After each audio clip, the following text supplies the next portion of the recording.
The tale of King Shahryar and his brother, King Shah Zaman. It is said, though God knows best, that in ancient times, there was a king of the Sasanian dynasty who ruled over the islands of India and China. This king, a mighty ruler with numerous armies and followers, had two sons. The elder, King Shahryar, was a brave and just ruler who governed his lands with wisdom and fairness.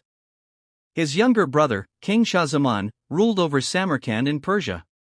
For 20 years, both kings governed their respective kingdoms in peace and prosperity, ruling justly over their people. However, one day, King Shahryar longed to see his younger brother. He sent his vizier to summon Shah Zaman, expressing his desire to visit him. Shah Zaman accepted the invitation, appointed his vizier to govern in his absence, and prepared for the journey.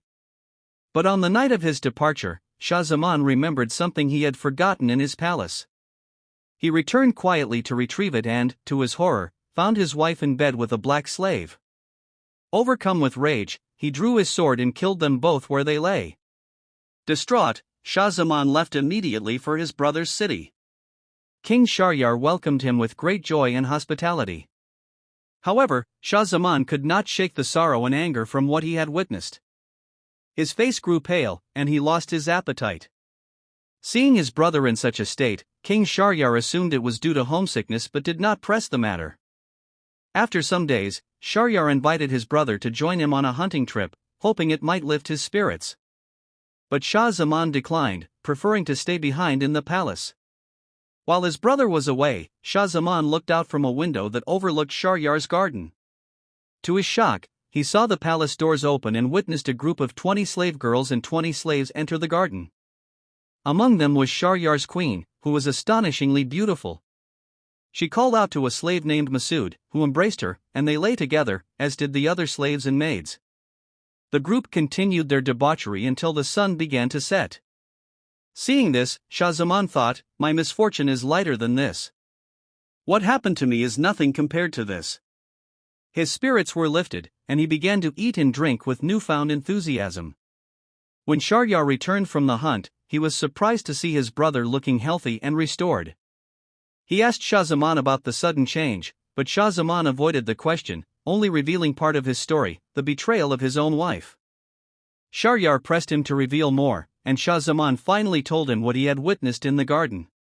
Shocked and enraged, Shahryar demanded to see it for himself. Shah Zaman suggested that Shahryar feign another hunting trip, hide with him in the palace, and witness the treachery firsthand. Shahryar agreed.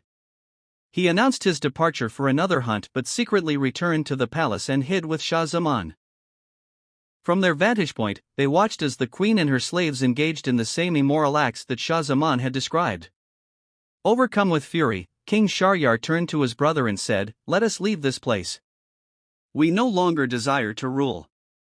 Let us wander and see if anyone has suffered as we have." The brothers left the palace that very night, traveling aimlessly through the lands. After some time, they reached a clearing near the sea, where they sat down by a tree to rest. As they sat by the water, they saw the sea begin to churn. Suddenly, a massive black pillar rose from the water and moved towards them. Terrified, they climbed the tree to hide. The black pillar revealed itself to be a mighty genie, carrying a large chest.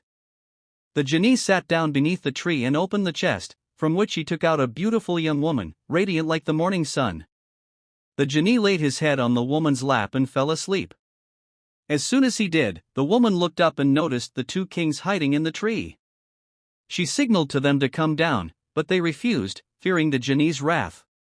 She threatened to wake the genie if they did not comply, and out of fear, they descended. Once they were on the ground, the woman demanded they lie with her or she would rouse the genie. In their terror, the brothers obeyed.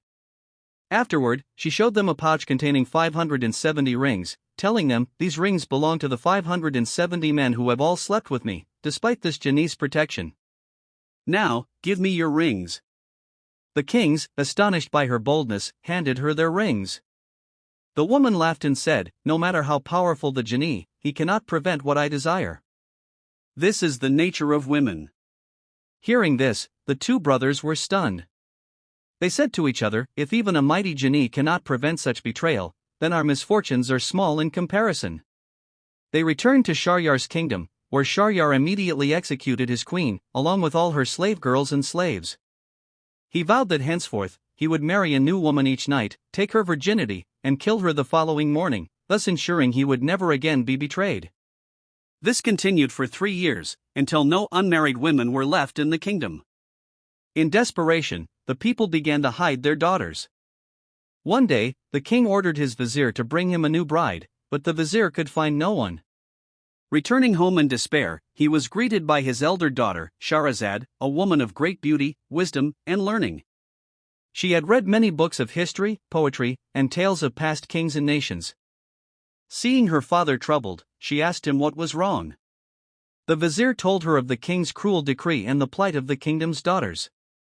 Shahrazad then said, "Father, marry me to the king. Either I shall live, or I will be a sacrifice for the daughters of our people, saving them from his cruelty."